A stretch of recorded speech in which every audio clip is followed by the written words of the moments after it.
Do you want to grow? Absolutely.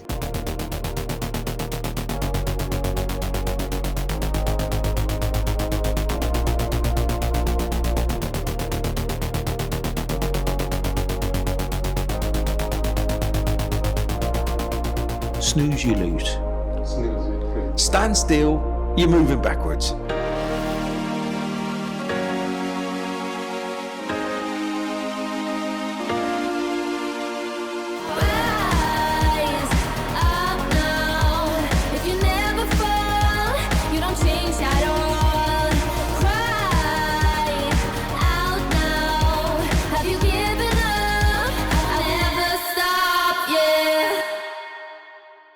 Hello and welcome to I Want to Grow. And I Want to Grow is all about that. It's about individuals that are kind of either wanting to grow themselves. Everybody wants to grow. But in most cases, our guests that we get on this podcast is all about how they want to help others. And it's really important that sometimes you're there for your own growth, but in the same time, you're helping so many others out there. So this is what we have. And we have one absolutely special, amazing guest today, and that's Rachel Morris. And a lot of you are going to all know about Rachel Morris, but I'm going to let her introduce herself, and she's going to tell us everything that she does. Thank you very much for the invite to be here today. You know, I like to talk about things, so it's always good. So I think many people would know me as a food and restaurant writer and blogger here in Doha, writing about the food scene. My main job is as a corporate communications professional, but my other job is writing about food and travel and all the good things in life. When did you start all of this? When did it all begin? Well, I don't want to delve too much into ancient history, but I'm actually a journalist by profession. That's what I started doing. I was a cadet journalist. That was how I got into journalism, working for the Daily Telegraph Mirror in Sydney, in a time that started with 19. The years way back when. And I ended up here in Doha. And the thing was, I was working in public relations and communications, and I really kind of needed a way to keep my hand in for writing for pleasure as opposed to writing for other people every day. So about 11 years ago, I started the blog, Life on the Wedge. And I was only reading one of yours. Somebody sent it to me today, and they said, have a read the 40 blessed places to eat in it's Doha. Been a bit controversial, but so we can talk about that later. I'm glad that we have spoke about this, because yes, it is that I was talking to this guy and he said, it's kind of I would have included a few more others, and I'm saying, but where do you begin and where do you end?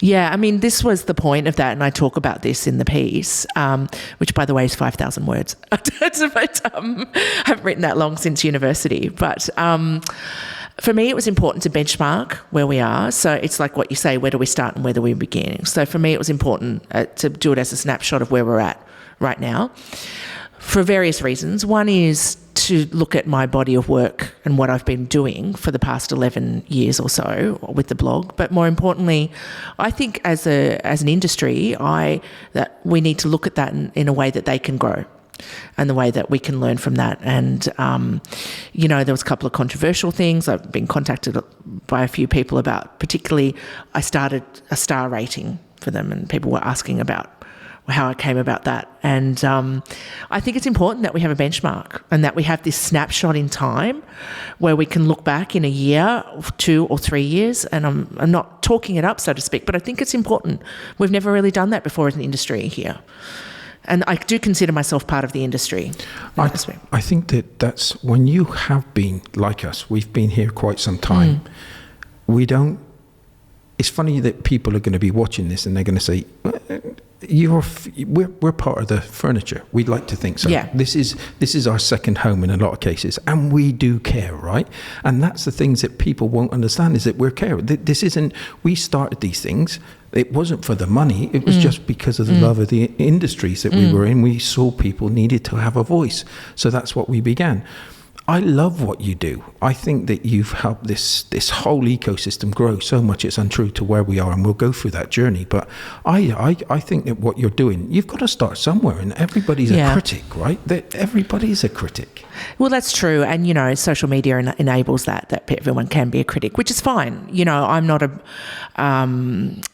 above criticism. I'm always up for the argument and for the conversation. And I replied to somebody today about something, and for me, it's all about constructing the argument. But the reason I started this 40 best, and it's 40 best for this year, for 2023. So next year we'll revisit it.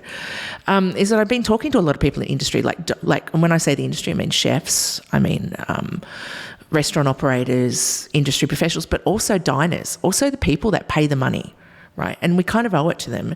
And I do think that it's I'm probably going to say something a little bit controversial now, but I do think that because of the very nature of social media, we don't spend a lot of time talking about food in the way that I think that other places in the world talk about food. And I don't think that we'll get that level of maturity until we start talking about it. And I don't know, I know you've followed me for a while, but I think you might have noticed there's been a bit of a pivot in recent months about how I'm talking and how I'm reviewing and how I'm discussing things. So I've always had a bit of a sense of humour and not taken it too seriously, but lately I've been a little bit more serious because I think that that's important and that there's nobody else out there doing that. And it's one thing to do a nice pretty picture of a place and, you know, do an Instagram reel and say, you know, with some trending audio and think that that's a review. It's not. No. What do you gain from it? Nothing. Yeah, exactly. All you gain is probably some views, you know, and whatever else. What do you gain from it? What does the restaurant get from it? You know, and I am starting to see that the restaurant and the industry is starting to think that maybe that we do need to think a bit more seriously about that, and it's not just about the clicks, whatever. It's actually about the return on investment. It's about whether people come. Love it. Yeah. And whether they sit, whether they pay. And this is the reason I launched this now is not just the conversations I had with people. This is probably this is an era that we've never been in before in Qatar. We've just come off the 2022 World Cup, and that was a whole learning curve for everybody, and particularly the hospitality sector. Nobody knew what 2023 was going to hold, and we still don't know what it's going to hold. So let's kind of take this snapshot now, and then in a year look back and see where we've been. I agree with you totally, and again, it's my love of the industry. I started when I was 16 as a chef. I was only 15 and 10 months old when I started out as a chef. That was my beginning of my journey. And this industry is damn hard work. It's not a great industry. You're going to be working hours that you would not believe. I know, right? You know, it's wild. You know, I'm lucky because I can get to dip it in and out of it, so to speak, because I don't have to see all I see is what comes out the plate and what the service is and whatever. It's hard work. It's hard work. And you know what? It's just because I kind of also am very keen for some restaurants, well, all restaurants, but everyone to succeed, because I want to see more investment. I want to see more independent restaurants. I want to see more people doing things that don't involve them. Like, it's great to have the massive brands here, but it's even better if we can have some homegrown brands that we can export externally or just see them thrive here. See, I know that when we first sat down and people that know you, I thought myself, okay, I've been a fan of yours for quite some time because of what you do, and I see what you do for others, and I know how important it is what you do, how it affects others, and how it leads people on. I remember in the old days, and I sound very old now, is that the only things that we had to promote ourselves was just our word of mouth and a bit of advertising. We didn't have social media. So it was so crucial that you had to get your service and product kind of, I won't say perfect, you just had to get it good and then let your customer service win over, because the food product itself was fantastic, but you needed to make sure that your service was impeccable and that they were going to remember you. Obviously the food is good, great.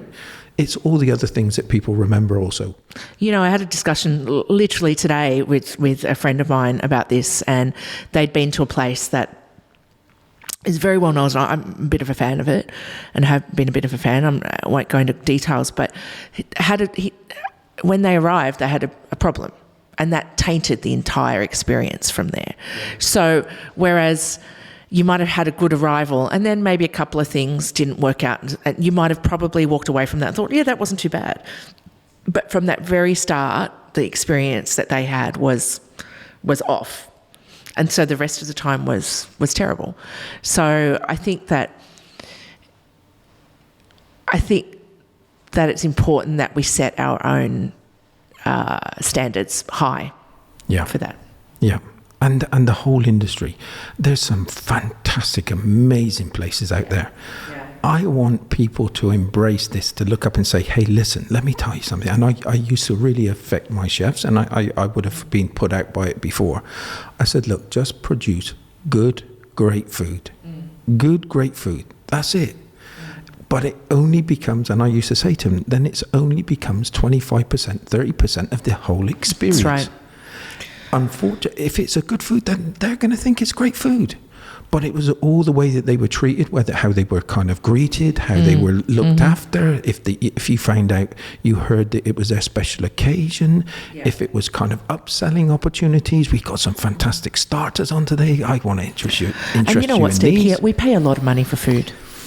Yes, right? We do. We pay a lot of money to eat in restaurants, and more lately. And that's Doha, but it's also global, right? So I do think that, I understand probably more than others in my position the financial aspect of running a restaurant or running an operation like that, but also there's a responsibility to the customer and to the diner that if they're going to pay top dollar, if they're going to pay 160 rials plus for a main dish in a 5-star hotel, then they're going to want it, A, to be the best that can be, and B, to have the best experience around that dish possible. So there's a responsibility on both ends, I think. I think you're right. And this is what I know that you love about this. And I got the same passion. I'm buzzing right now. It's like me drinking, I've just drunk a cup of coffee. But it gets me excited, but it also gets me frustrated. Yeah. Because it's not, if you just put a little more effort in, just a little bit more, the results that you would see would be unbelievable. I went to one place yesterday and I was just so taken back by it, and I will name them because I thought that they're doing a fantastic job. It was the Hilton at the Pearl. And this place, it was the busiest I've ever seen a hotel in all of my time in 13 years of being in Qatar. It was unbelievable. And it was happening. It was full. It was completely full, but all the staff knew what they were doing. They were flowing, but they never forgot the customer service. They never forgot the upselling opportunity. I was sat there, don't just try and sell me a coffee, try something else, because if you're good, I'm going to buy one. And I saw that yesterday and I thought, come on, we've just got to keep on pushing this. We've got to keep on pushing this because there's some places out there, like you do, we need to tell the world about them. Yeah, and I do think there is one thing I'm going to raise here that a lot of people don't talk about, and that is there is not necessarily the longevity in the hospitality sector here in Qatar, and this is not just Qatar, that's the GCC region. I agree. That I think this is a bit of the big elephant in the room, so to speak. So people tend to come here on a contract and then will be rotated out to somewhere else.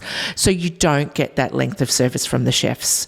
You don't get that. And there's a couple here that that I won't name, but that have been here a long time and who understand distinctly the market very well and understand their diners and whatever. But they're the exception to a greater rule. So people don't tend to come for a long time. And that's right through to the managers and the service teams as well. And I'd love to see people consider coming to Qatar as a longer term prospect. Yeah. And I think that, the World Cup had a role to play in that, obviously, because we had to scale up very quickly and then scale down again. But I do think I'd love to see some sort of forward thinking and forward planning on behalf of the restaurateurs, of the hospitality operators in this town that made it more attractive for people to stay. I agree. And I do agree. And what I want to do, because it's part of the industry that I want to get more involved in, because I want to try to help these these employees, these waiters, waitresses, I want to tell them, if you just added a little bit more yourself into this whole equation, the rewards that you would get from it, because it's just so rewarding once you start interacting, once you start upselling, once you see your power that you've got within. If you can feel that, then your day is just going to get absolutely, you're going to be blown away by the results, and it will be infectious because you're the front line. Yeah. People are coming to Qatar from a tourism. I had somebody say to me, how do we improve tourism? Well, we've all got to come together. It's just not one element. Yeah, everything's got to work together. Everything's got to work together, from the person that greets them at the airport or the taxi driver to the next person that's going to be in the hotel. It's interacting, finding out where they come from. It's lovely to have you. I remember I was terrible with names, but if I remember the face, it's lovely to see you again. Yes, exactly. Oh right. my God, it's great to see you. Yeah. And those are the things that they're going to choose you for the next time. And it's what I said in the 40 best piece as well. You got, and that's mainly about the restaurant industry, but I think the whole tourism industry and the whole service industry in Qatar is that we've got to start looking at it as the sum of its parts rather than in the piecemeal, and be a little bit more long-term in our thinking about that. And I think that's coming. I see them I see the government bringing in more events and things that are happening, and garnering excitement. So I think that's part of the puzzle. I love the World Cup and what they achieved with the World Cup, and it's hats off to everybody. Golden, right? It was unbelievable. It was unbelievable. So I really, but don't take the foot off and I'm not saying that anybody is, but let's keep the foot down. Because this is a wonderful place, Qatar. This is a wonderful place, but if you keep that foot down and you just keep on improving, it's gonna go that much quicker. Because if you're starting, it has an effect sometimes. It does. I mean, but my only caveat on that, from a restaurant industry perspective, is that there are more than 3,000 restaurants now in Qatar. It's a hard one, right? So it's an extremely limited market in many respects. And even if we do, these efforts to bring in more tourism, tourists also tend to be quite price sensitive. Like, for example, the people coming in on the cruise ships come in on a package, so they don't necessarily spend money in restaurants, etc. So I think that we do need to start thinking about the sustainability of the industry and how that's going to work. We've got 7 new hotels opening in West Bay in that area, in Lusail, this year. Over the next, I think into next year as well. So, I mean, we've just got to start thinking about how that works, and do we really need another 200-seater fine dining restaurant? What do we want? Can we think about something else that we're giving people? Okay, and so let's move on to the next one. Is it the food, or what's the winning formula? Because say you said about bringing independent, getting people to build from within, right? And getting people, locals, to build these things into... What do I focus on? What is the main... How do I compete with these hotels? Because they're pretty good. How do I compete with them? How do I stand out? I think you need a unique selling point, right? Not to talk marketing speak, but I definitely need something that's unique, whether that be... You need a point of view, very specifically, because you can come and bring in a cookie cutter from elsewhere and think that you're replicating something from elsewhere. But I think that diners are going to start demanding going forward is a very unique point of view with their food, particularly if they're looking at the fine dining aspect, or even with the lower end of the market, the more pocket-friendly end of the market. The food is important, but as we mentioned earlier, the service and the whole experience is just as important. So, and the experiential thing is something that's huge internationally, and I think we'll start seeing that here. And I'm not talking about theatre, the theatre. I'm talking about when you arrive, you get greeted by your name. Yeah. When you go through, you get taken to your favourite table, or perhaps they ask you where you want to sit. Maybe the chef will come over. Maybe, someone will offer you something special that's off menu or whatever. So I think that's the unique experience is just as important as the amazing food. And is it difficult? You've just got to make the effort, right? Yeah, it's not difficult at all, I don't think. But it's also about training. Yeah. Right? Yeah. And that brings me on to my other hobby horse. I think that back to that whole, the churn in the industry, I do think that there needs to be a better emphasis on training. I think so. And learning from mistakes, or learning from others in the industry about best practice as well. Yeah. I kind of, the one thing that I always remember, and it's something not just here, I'm not just saying it's in Qatar, but elsewhere, and that's when you've got a server and they're not looking into your eyes. Oh, I hate that. Yeah. And they're just taking the order, and it's like, let me get through this day, and I want to get it through as quickly as possible. I mean, that lends obviously to managerial styles and whatever else is, maybe that person isn't the right fit for that job either, right? But also, I always ask,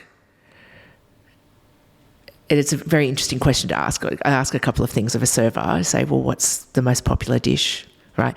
And a lot of the time, they'll just repeat something rote that they've been told in the meeting before they've gone out, right?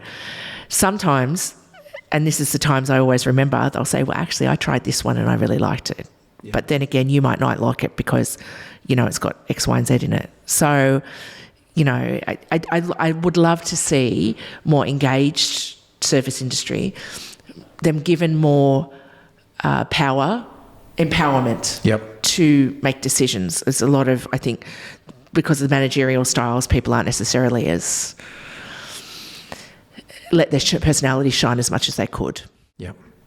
And that's not a criticism. It's probably what they've been taught. That's right. And sometimes I like to I want to get in. I want to get passion. I want them to love their job. I want them to be willing, that person coming through the door, so that they can do all the things that you just said. Yeah. Because then all of a sudden life becomes, in the catering industry, it's a vocation. It's not a job, it's a vocation. You've got to feel it from within. And if you feel it within, you can give that, and you can bring that to other people. And I keep on saying, because I remember my business partner saying to me, it was with a coffee shop, and he was saying, they want a certain coffee shop, and it's kind of, what would you like, Steve? And I said, just give me 4 walls. Give me 4 walls. I don't care about the furniture. I don't care about anything else. I'm going to build our reputation. The product's got to be good, without a shadow of a doubt. If you give a bad meal, if you give a bad coffee, it's 99.999% you can't do anything. But if you're good, you can do some repairs. Yeah, I agree with you 100%. Right. And the other thing that I'm on my hobby horse about is the bit of the homogeneity of the industry, right? So there tends to be this viewpoint that if, we've got a couple of successful genres, let's make 15 of them. Right? So a good example of that, without naming names, obviously, is Peruvian food, or Nikkei cuisine as it's called. So it's this Japanese Peruvian thing. So it's kind of like I say it as, eat, sleep, rinse, repeat. Yep. It's on this kind of thing. And so why have 1 or 2 good ones when we can have 15 and 10 of them would be mediocre, right? And that's what's happening now. And I think that we had the same with coffee shops. Yep. We had the same with burger places.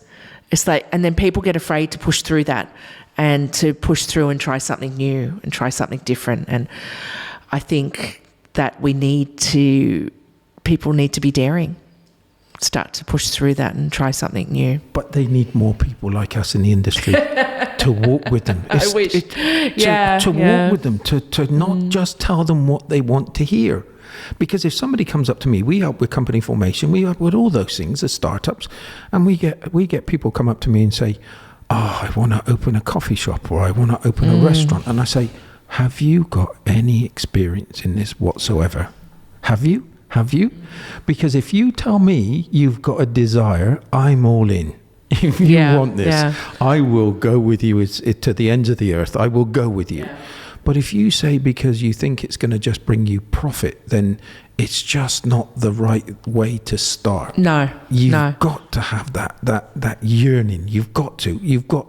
Also, you need to have a bit of experience. Or at least just a little bit, or pay someone. Or pay somebody. Yeah. And you can. It's like they're going to tell the excitement that we've got. Just get somebody that's got excitement. Just get somebody that's got belief, that's got knowledge and experience, and that's going to drive this business like it's theirs. Yeah. And that's what I wanna. Yeah. That's what I would like to see. And I'm like you. I always interact with my server, whoever it is. I'll always interact. What do you suggest? And just like you, because I want to get. And by the time of it, instead of being, yes, sir, what else can I get you? It's like, look at me. Yeah, So, yeah. That's completely different. Yeah. It's completely different, and that's a great thing. I'm kind of jumping now, but I want to go back to when did you realise that you had the talent of being a writer? It's not easy. It's No. I got to tell you a story. I've known I wanted to be a writer since I was 10. No way. Yeah. What was I did it? have a vague divergence for a little while where I thought I could be like a politician, but then that brought me back to ground pretty quickly. But I've known I've wanted to be a writer since I was 10. I've never had any desire to be anything else, anything else. What do you think it was? What was it that gave you that? So I think firstly, I came from my parents were very well read. Actually, there's, I just want to give you a bit of history of them. They became well read later in life.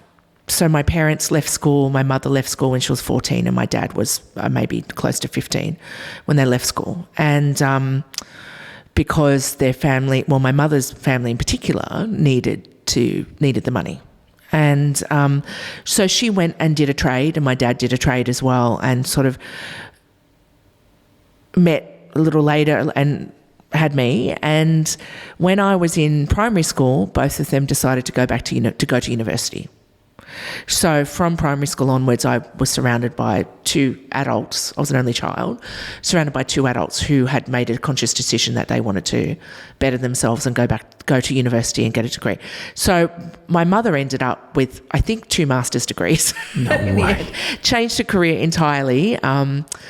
And was a bookkeeper in the end, and then became an urban archaeologist. And my dad did the same thing, and he ended up becoming an academic and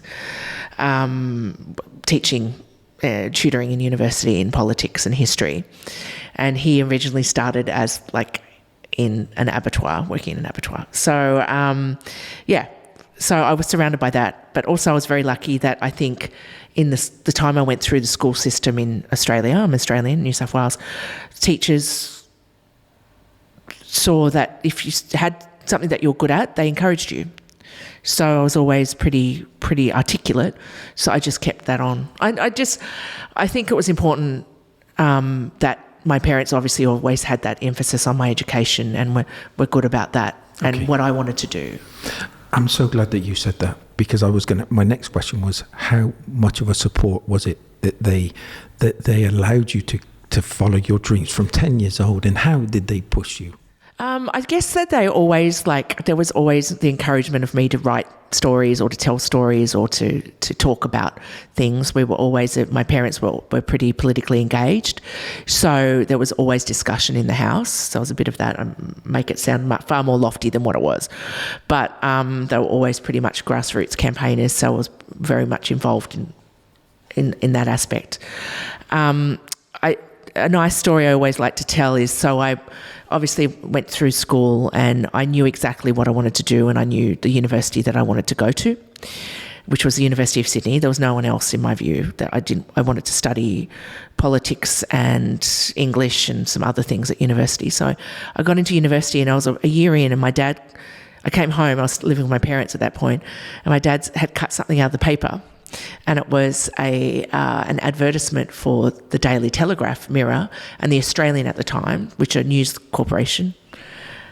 Cue the Succession theme song. And it was for copy people, or copy girls and copy boys, which was office staff for the newspaper.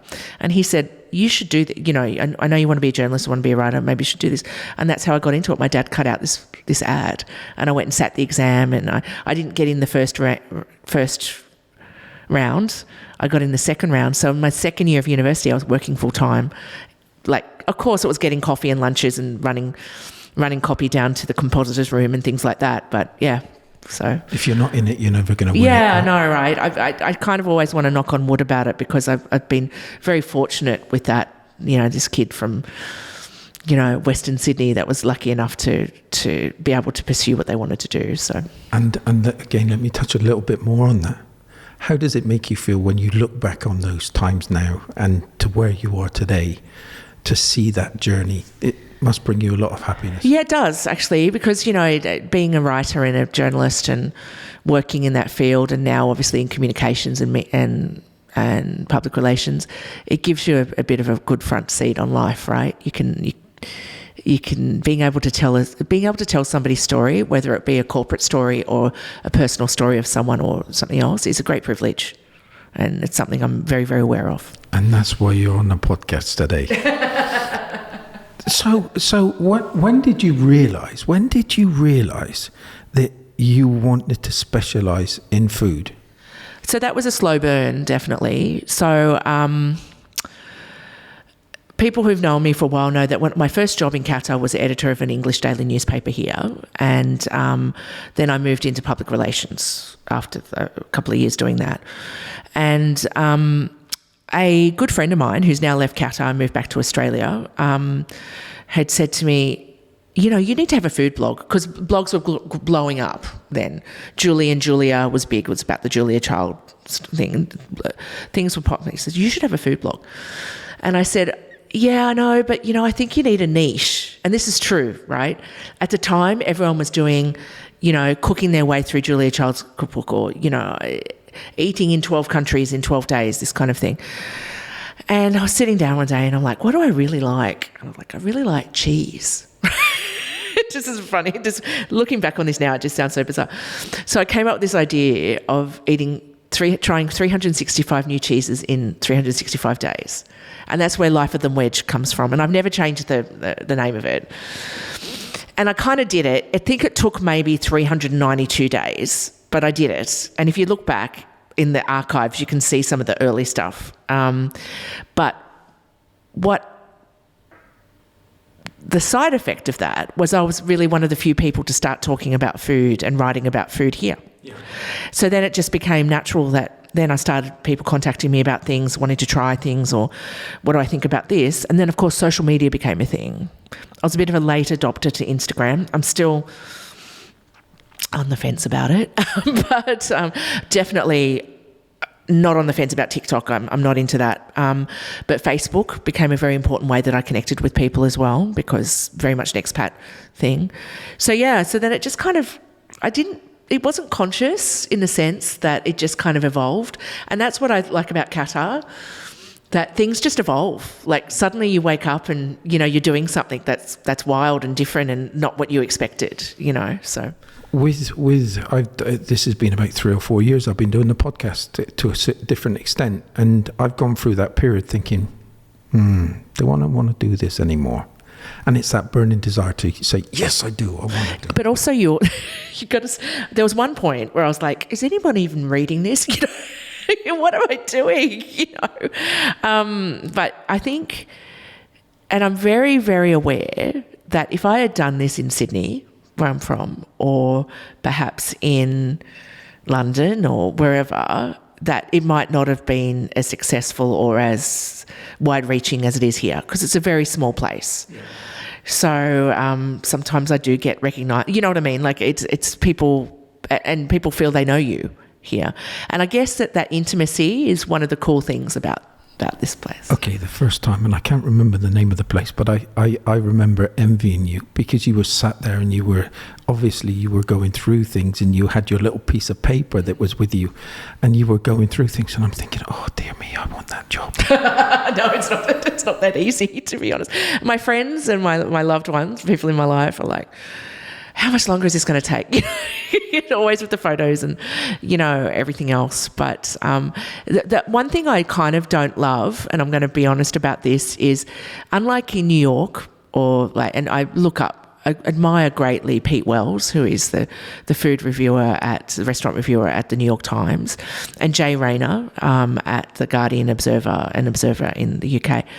Although he's probably more recognisable, is that here it's because it's such an intimate and small market that it is very difficult to... I think you're underselling yourself. I really do. And this is the thing, because I always look up and say that people look up and say it's not a small market. I don't care what market you put me through.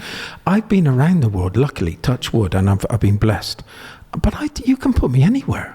anywhere Yeah. you want to put me, I'm going to build relationships. I'm going to be the person coming to my restaurant that day, and I'm going to show them to the best seat that I've possibly got. Yeah. And that's the way that I do all of my relationships. So you can do wherever you go. I know you saying, "Oh yeah, if I was somewhere else, you'd make it work. You would be up there." You got to work. You got to work with what you have. But I guess my point is that sometimes I can't be as anonymous as I'd like to be, as well. So sometimes I'll get my friends to book in their name, and then I turn up, right? But did we miss your booking? No, my friend booked.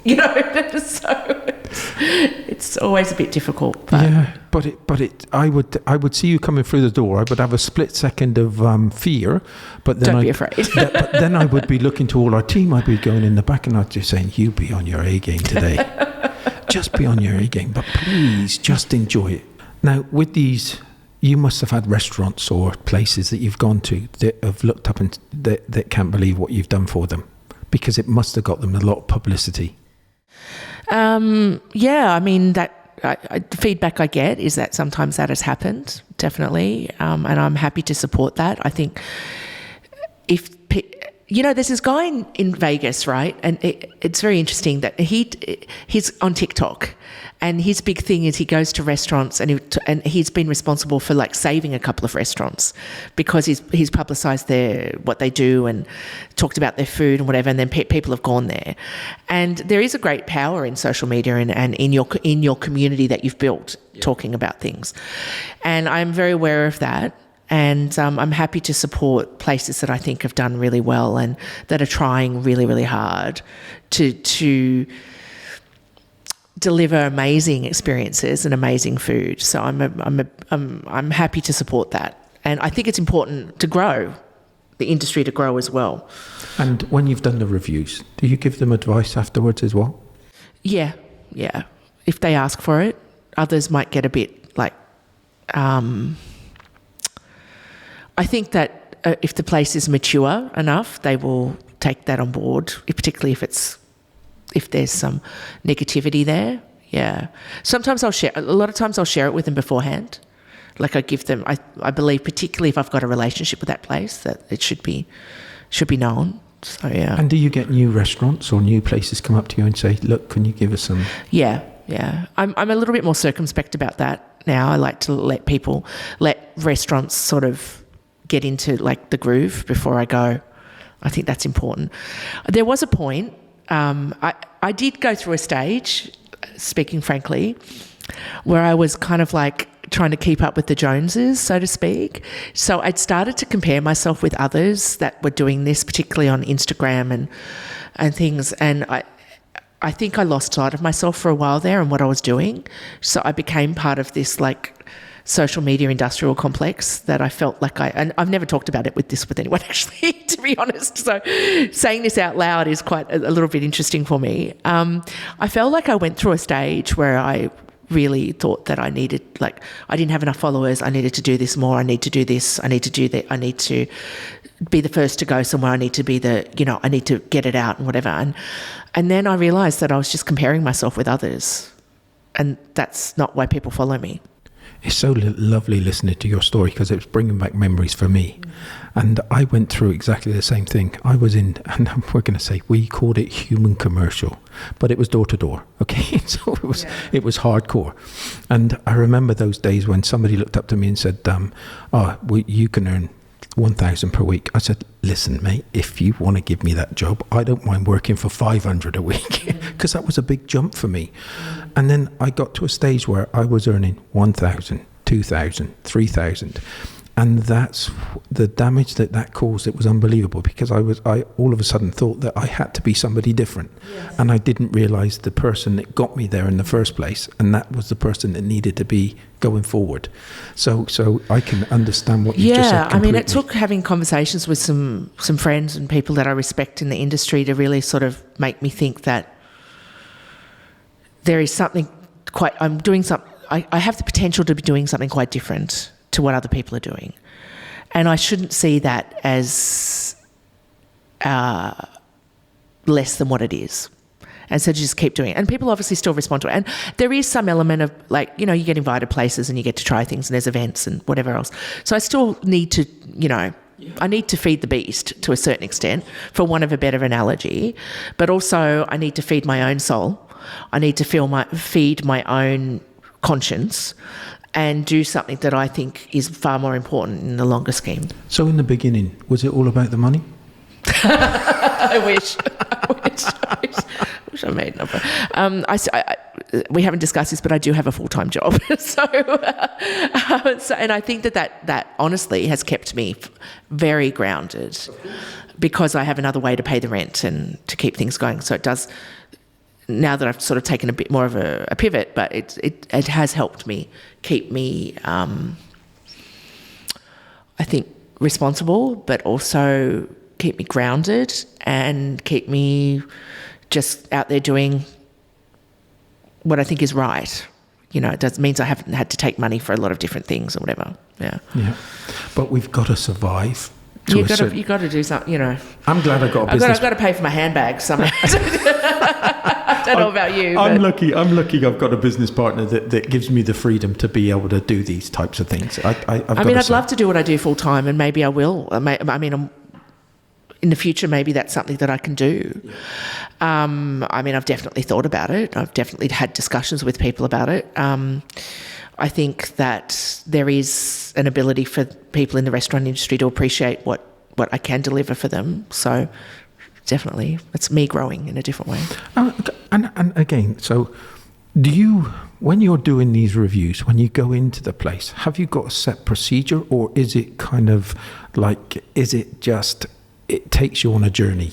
I go on the journey. Yeah, I think it's better that way, particularly here, because, you know, everywhere's a little bit different. And I mean, obviously there's things I look for, service, food, you know, how it's presented, that kind of thing. But I tend to go on the journey. Yeah. Have you got, share it with them, have you got any pet hates that really... Okay, I'll tell you what.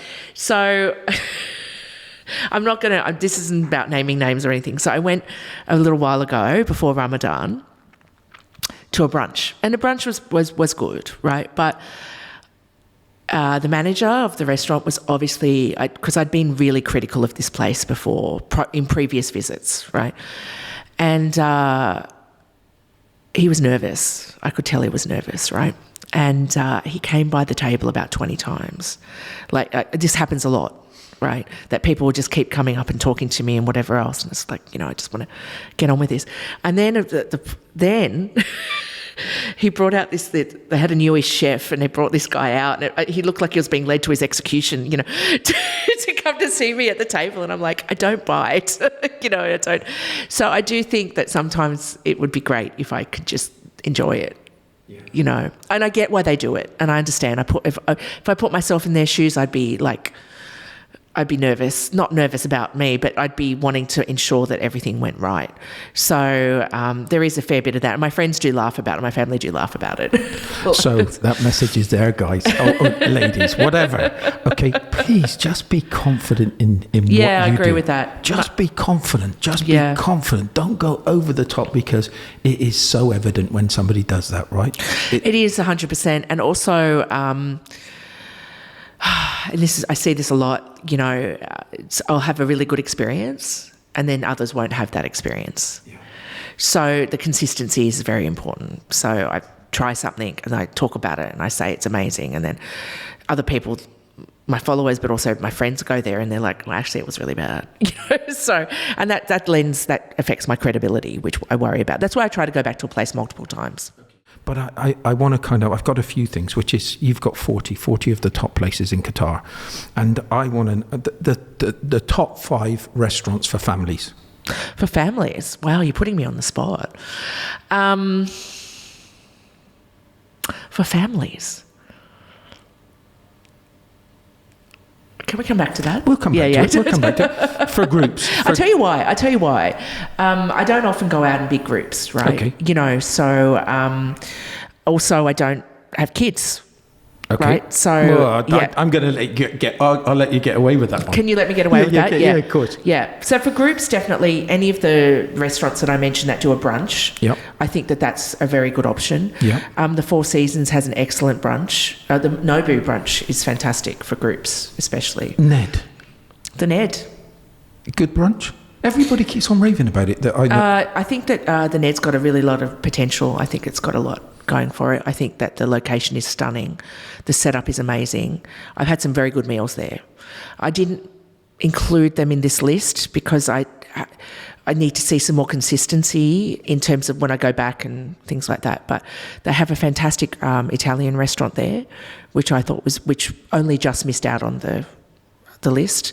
And also Millie's is very good, particularly for breakfast. Definitely. Nice one.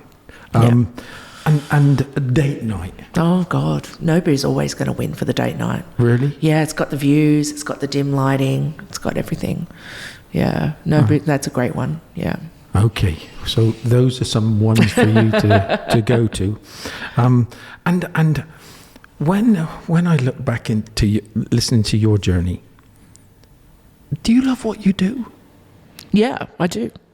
I do go through phases. I mean, last year I got my confidence knocked a little bit, just on a couple of things that were going on, and in this industry, in what I do too, there's a lot of competition. People are very competitive, so I was feeling a bit down on myself. And then I kind of that's when I started to have that idea that maybe I just need to pivot a little bit, and then it refreshed me a lot. I remember what happened, and I thought, how are you going to pick yourself back up after this? And you came out fighting. Yes, you did remarkably well, and I congratulate you because you are very much needed in Qatar. And I'm going on saying how much you're needed. I'm part of your Facebook group with the foodies. Doha Foodies, right? Look at what you created. That's pretty here. amazing. Oh, Doha my Foodies, isn't word. it? It's a wild place. If you're not a member, join it because what I love about it is that it's as diverse as Qatar is, right? And I'm also very surprised that when I meet people who I would never expect to be a member of the group, but they're like, yeah, anyway, so we saw on here Doha Foodies, and I was like, are you a member? They're like, yes. And I really do like it. I mean, sometimes it gets a bit unruly, but what I'm particularly proud of is the role we played during COVID, which was... as a community, I think we really came to our fore during COVID, and when people were able to sort of talk about all the issues and bit of frustration, but all come together through food. So I thought that was a really important, particularly during the lockdowns, that was very important. But I love what you're doing because we need more people that's going to go out and be constructive with their feedback. Yeah. And everybody should be embracing it. And what I like about it is that the restaurants themselves can join and come on and discuss it with them. Yeah. Or take it offline, that's my comms background coming on. But, take it offline and have the discussion with them offline about it. Sometimes we do have to be really circumspect about how people say it and what it's done. But I do think that I am really, really happy when I see a restaurant come on and a representative say, hey, okay, we saw this, can we talk about it, or this is our response, or this is unacceptable, that what happened. So, yeah, it's a very peculiarly Qatar group, right? So, like you can have on it, and I keep banging on about this, right? But you have somebody come on and talk about, the pastry that they bought at Starbucks that morning, right through to a fine dining experience. And when I say I bang on about it, one of the things you always see people talk about is, well, everything's so expensive here. It's like, well, you need a range of options. Like a great food city like New York has the $2 dumplings. It also has the $1,600 fine dining Michelin star tasting menu. So you need this diversity, and not everybody is going to have the budget for everything, but we do need the diversity. So yeah. And going back to the dealing with complaints, because they're an opportunity. Yes, I see complaints as an opportunity. Yeah. Put it right. Show the world that you put it right. Sometimes when you see in the social media world things escalate, it could have quite easily been dealt with by just having a conversation. Just deal with that. And that's the problem with social media, and particularly here, I think too, because it's a smaller market, it tends to gets escalated very quickly. Yeah. So I think that I really commend the brands that come in and go, okay, all right. And sometimes, and this is letting in a little secret, sometimes I'll have the hotels or the restaurants contact me directly and say, I saw this comment. What do you want to do about it? And my advice is always reach out to them. Yeah, deal with it. And a couple of times I've actually helped facilitate that, because I've known that, because the member is upset about something, and then the restaurants come in and they're like, well, they haven't responded to me, and I'm like, okay, you guys connect, and that's important too. Give us a few words of wisdom for these people that's just starting out there. Just keep writing, just keep talking, keep pushing yourself out there. Your voice is important, and just don't give up. That's feel it. It's so cliched, but don't give up. Keep it simple. Yeah. Keep it simple. Also, my favourite thing, whenever I'm talking to young writers or whatever, I'm like, if you can, and this is my journalism, I was a tabloid journalist, right? So this is my journalism training. If you can say it keep it simple, right? So don't say something in 50 words that you can say in 5, right? Yeah. So don't let people fill in the gaps themselves. You just be direct. And for that, so I'm the restaurateur right now. Right. You're just walking through my front door. Don't be scared. No. What I want to say to you is, if you've done the training and you've done the work, then it's going to be good. Rachel, I've got to thank you so much for coming on the show today, because it was 10 times better than I thought. I knew it was going to be great. I knew that meeting you and talking to you was going to be amazing. Thank you. But it was so much more. It was so much more. And what a lovely, lovely person you are. And Thank you. I want to do whatever you're doing and involved in. I want to be part of it. I want to watch this space. I've got some cool things coming up, so I'll keep you. You're fantastic, honestly. Yeah. Keep doing what you're doing. Thank you. If you ever need, if you're feeling down or anything, give me a call, please. Because you need to be out there. Thank you. I appreciate it. I always like talking about food. I like talking about my journey sometimes too, because I think people can learn from it. But I just like the fact that it's important that people just follow what they want to do. Don't listen to all the negativity and don't be dragged down. Just keep going. Keep going. Keep pushing forward, and just keep on improving step by step. It doesn't need to be the biggest of steps. It can be the smallest, but I tell you what, people will notice it. Yes, I agree. And you can make real change. Like last year, I think I launched a newsletter, which I'd been promising to launch for years, right? And I finally got around to doing it. Why was I putting it off? Because I was scared.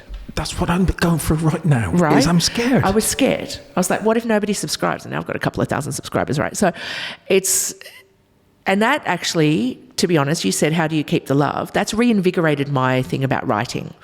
And I'm looking at changing the platform to make it more writer friendly. And, so that reinvigorated, I'm writing now differently than I wrote 5 years ago. And I think that's super important. That there was one day and a friend just said to me, just do it, just launch it. If 5 people subscribe, that's 5 more than you had, And I did it, and it's going great guns, and I love it. Honestly, that's really reinvigorated me as well. So, just if you've got an idea, just flesh it out. Just talk to people about it.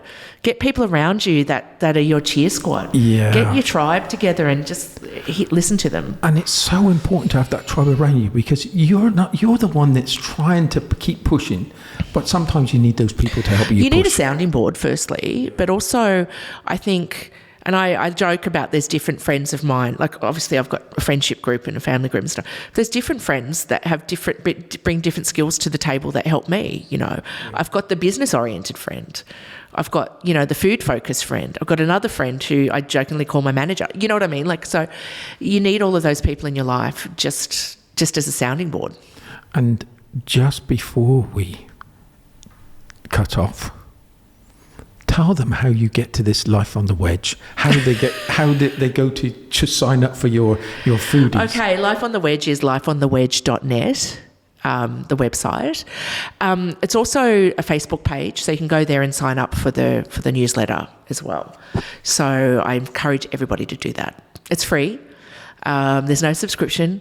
The cool thing about it is that it originally started, the newsletter in particular started as just like keeping people informed, but now it's got features in there. I put reviews in there. There's a lot of content that you don't see elsewhere. Yeah.